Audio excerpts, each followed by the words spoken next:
Hello and welcome students, আশা করি তোমরা সকলেই খুব ভালো আছো। জ্ঞানজ্যোতি কোচিং সেন্টারের পক্ষ থেকে তোমাদের সবাইকে আরও একবার স্বাগত। তো আমি মীরা ম্যাম, আমি আজকে তোমাদের সেমিস্টার থেকে বাংলা সাবজেক্ট থেকে নতুন টপিক নিয়ে চলে এসেছি। আজকে আমি তোমাদের সঙ্গে যেটি আলোচনা করব সেটা হচ্ছে শ্রীকৃষ্ণ কীর্তন কাব্যের রচনাকাল এবং তার বিষয়বস্তু সম্পর্কে আজকে তোমাদের সঙ্গে আমি আলোচনা করব। আলোচনাটি শুরু করার পূর্বে তোমাদের ছোট্ট করে একটা ইনফরমেশন দিয়ে দিই। বোর্ডের কর্নারে তোমরা দুটো নাম্বার দেখতে পাচ্ছ, এটা হচ্ছে আমাদের জ্ঞানজ্যোতি কোচিং সেন্টারের হেল্পলাইন নাম্বার। এখানে তোমাদের অনলাইনে ক্লাস করানো হয়, তার সঙ্গে তোমাদের নোটসও দেওয়া হয়। তোমরা যদি অনলাইন ক্লাস করতে চাও এবং নোটস পেতে চাও তাহলে অবশ্যই নাম্বার দুটির সঙ্গে যোগাযোগ করো। তাহলে আমি বেশি কথা না বলে আমার টপিকটি শুরু করছি।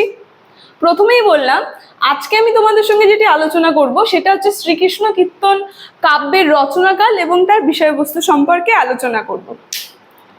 আজ আলোচনাটি শুরু করার আগে প্রথমে বলি যে শ্রীকৃষ্ণ কীর্তন কাব্যটি যে আছে এটা নিয়ে বিভিন্ন যে কবিরা আছে তারা বিভিন্ন অভিমত প্রকাশ করেছে।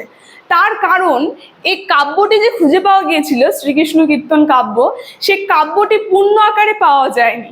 মানে এর আগের দিন আমি আলোচনা করেছিলাম এটা নিয়ে যে প্রথমে দুটো পাতা লুপ্ত ছিল, মাঝখানে দুটো পাতা খুঁজে পাওয়া যায়নি এবং পরে শেষের দু তিনটে পাতা ঠিক করে খুঁজে পাওয়া যায়নি, মানে পূর্ণভাবে কাব্যটি খুঁজে পাওয়া যায়নি।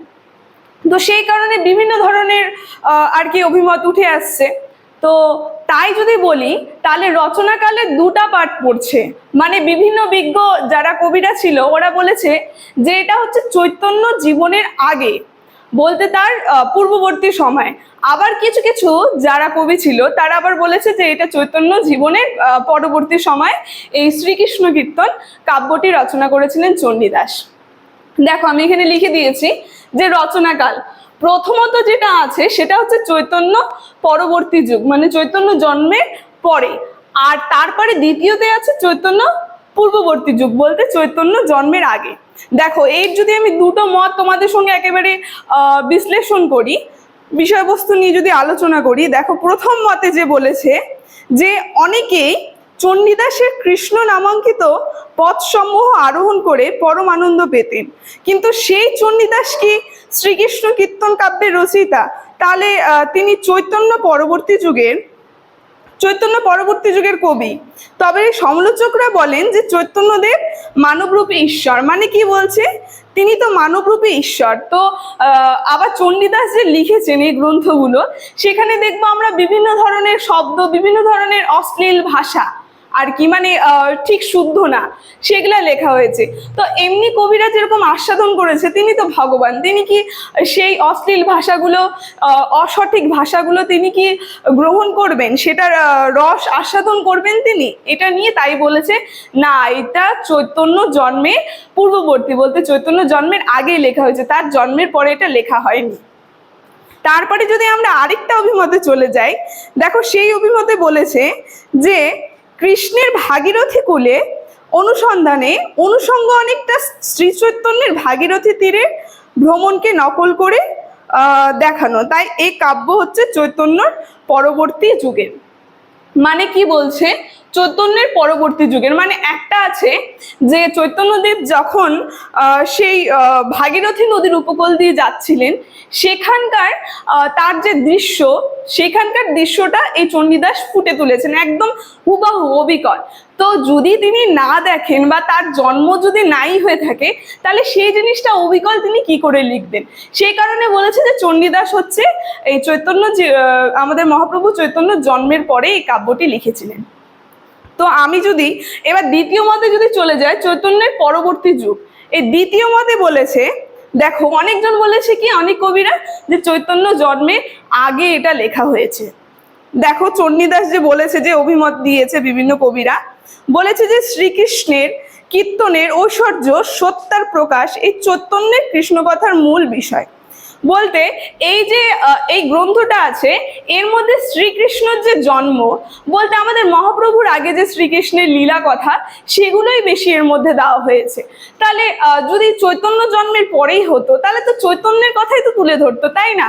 তার আগে যে জন্মটা আছে সেই জন্মটা সেই যুগের কথা কেন তুলে ধরেছে? সেই কারণে বলেছে যে চণ্ডীদাস হচ্ছে হলো চৈতন্যদেবের আগে হচ্ছে হলো এই গ্রন্থটি লিখেছিলেন। এটা চলে গেল দ্বিতীয় মঠের মধ্যে। এবার আমি যদি আরেকটু বলি যে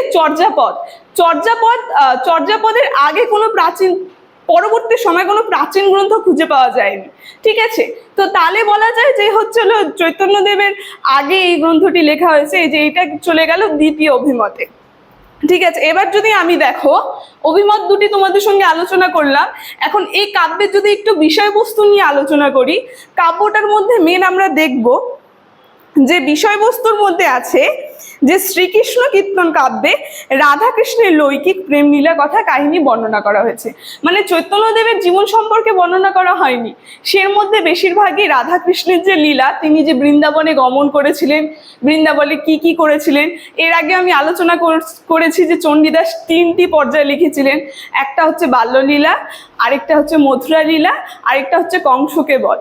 তো এই 3টা লীলা সম্পর্কে আলোচনা করেছিলেন। এগুলো সব চৈতন্যদেবের আগে, বলতে তার পূর্ববর্তী সময়ের ঘটনাগুলো আলোচনা করেছে, ঠিক আছে?